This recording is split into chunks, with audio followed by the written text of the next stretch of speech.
Hello, I am Horrorama, and I have found this spine-chilling Dogman encounter on r/Dogman that was posted by user Delectic Zone, and I will be retelling it here. I hope you enjoy. Everyone who hears of camping associates it with the happiness of new experiences and new adventures. Some take cameras, others their favorite hobbies. In our group, we were posted in the camp deep in the woods situated in Bulgaria. Honestly, we have our beliefs and folklores that we have witnessed in ages ahead, but what we all saw was so damn different that even I can't explain it. We prepared ourselves to have a good time, some booze and a couple of tracks up the mountain nearby. We arrived rather fast at the campus grounds, as I was sleeping deep and didn't recognize until my friend shook me awake and I blinked away the sleepiness. Walking out with our big backpacks, we gathered around the elders and listened to the instructions that obviously will break later. Getting into the separate rooms for girls and boys, we were finished setting up. A few days went by like a flash, and then that day, we were accompanied by two elders that led the way to their local campfire grounds. It was far away from the camp, so we were walking, talking, having a laugh. A few boys pulled a stupid scare prank when we were close to our destination. But as they say, when there's someone staring at you, you can feel their eyes staring into you. That was what I felt. I was always a skeptic, but now all of my senses were screaming danger. Coming closer to the open space with a huge campfire, we all set up our little to-do lists. Some were finding branches and twigs, others were preparing the food for the meal, some were talking to the elders, and our group was done with all our orders. We went to the watch point. It was like a watchtower but without the amenities. It was open and huge, but it couldn't allow many people on it, and from it you could see a breathtaking sight. Coming down, once again I felt like I was being watched, like an intense stare that makes you turn around. So I did, slowly and carefully, as if I didn't feel its eyes on me. But when I turned around, there was nothing, or rather, I couldn't see it. So I went towards the campfire. It was around 1 p.m., so nothing scary to be honest, but soon enough the feeling returned. I've always had a great sense of hearing, and if something moves, falls, or makes a noise, I always turn my head towards the direction. I heard thumps like someone or something was running on 4 legs.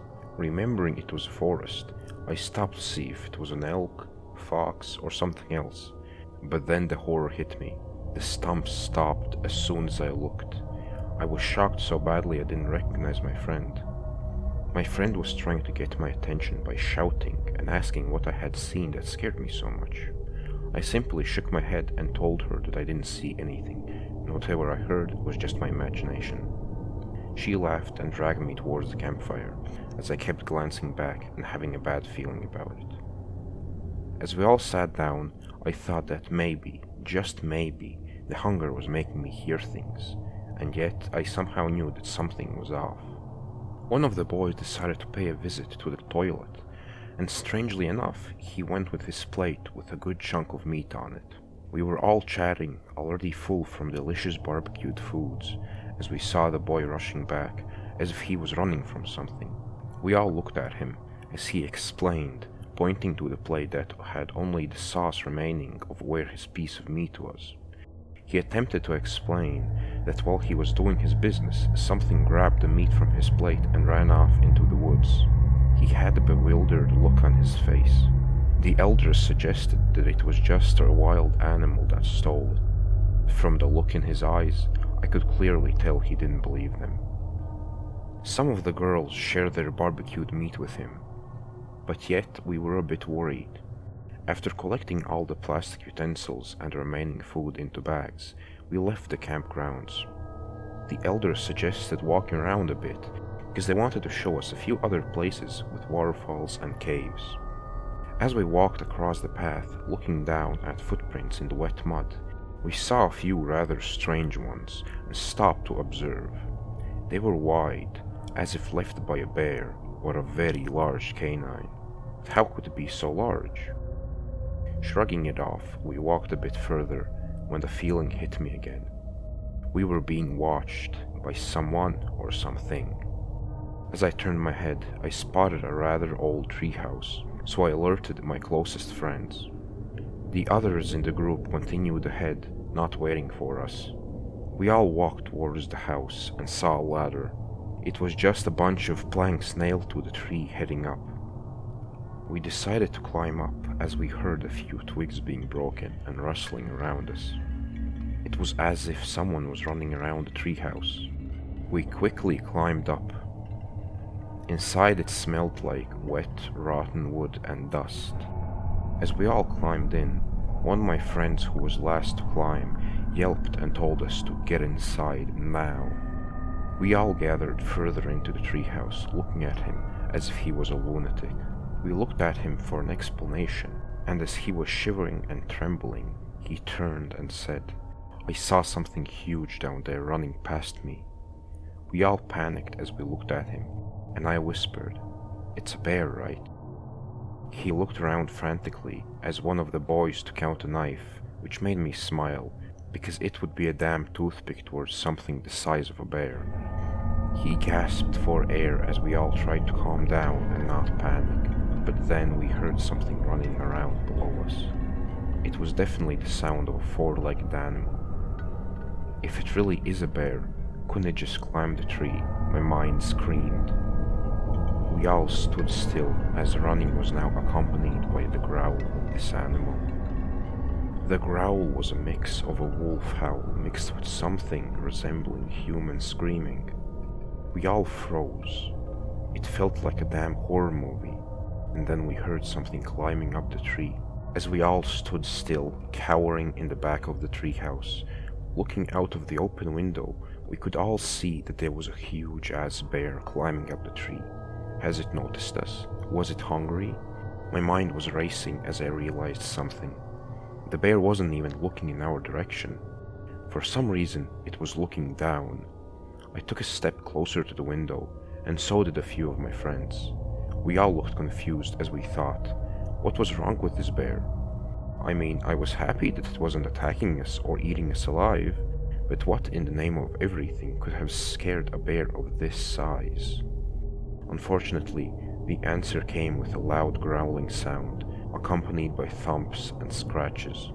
We all looked down, and I really wish I hadn't.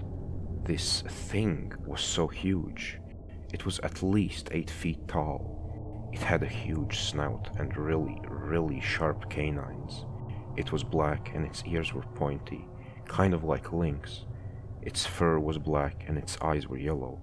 We all stood there like idiots, trying to at least process what the hell is going on. We didn't feel when the others came closer. All we heard were terrifying whispers and gasps. We all jumped from the window as we thought the creature was aiming for the poor bear. We heard someone screaming our names, and as I relaxed in relief, I peeked out to see this wolf-like thing run off. Its movements were the strangest of all. It was similar to a human, but more agile and more powerful. We tried to climb down from the treehouse, but as we were climbing, we heard some twigs falling and scratching somewhere next to us.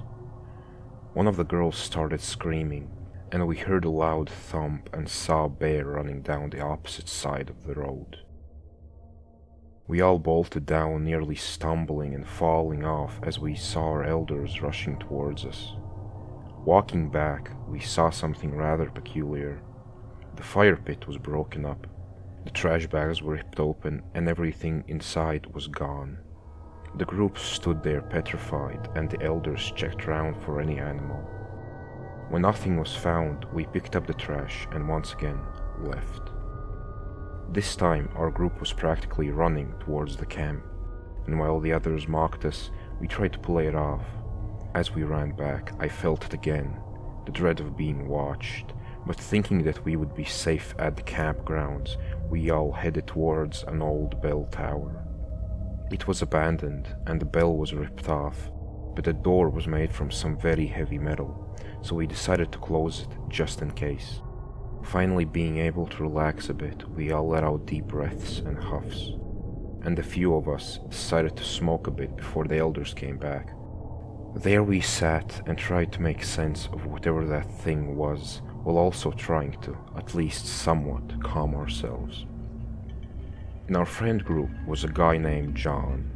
He was an exchange student from the US. He started telling us that that thing was something he knew of as the Dogman. We all looked at him bewildered while he was telling us about how his grandfather encountered one of these creatures while he was camping, and how he almost didn't escape from this Dogman. At that moment, we all realized just how lucky we were to be sitting there, still in one piece. But our peace was once again disturbed by this terrifying howling scream. Everyone started to look around to find the source of the strange sound, and then I spotted it. Standing on its hind legs, it was something straight from a horror movie. It was sniffing the air and its ears were moving as it took a step closer towards the barbed wire fence. We stood and looked at each other, and I felt dread filling my whole body. My hands were sweating and my pulse was skyrocketing. And once again, everyone was panicking. As some of the guys locked the bolt on the metal door behind me, I never broke eye contact with the creature. Slowly, I tried to calm down. The dog thing or werewolf tilted its head to the side like a curious puppy would and bared its teeth. As its head snapped towards some voices in the distance, it bolted towards the forest. We were quiet for a moment, and then I started to try and convince my friends to quickly get out of the tower and get back to the actual campsite. Everyone agreed, and as we all walked back, every single noise made us jumpy and nervous. When we got back to our lodgings, we locked everything we could to try and feel at least slightly safe from this Dogman thing. That night we all tried going to sleep, but I couldn't sleep at all. We were all on edge and really couldn't get any decent sleep. All night I was thinking about that creature and how it most definitely could have attacked us, but for some reason chose not to do so. While I was lying in bed and thinking about all of this, once again I felt like I was being watched. Soon enough, my entire body was covered in goosebumps. That night I didn't see it, and I hope I was just imagining the sensation because of the stress. But of course, there is always the possibility that the creature was still watching us. Thank you for listening throughout the entire video, but unfortunately, the video is now over. And with that, I wish you a happy rest of your day.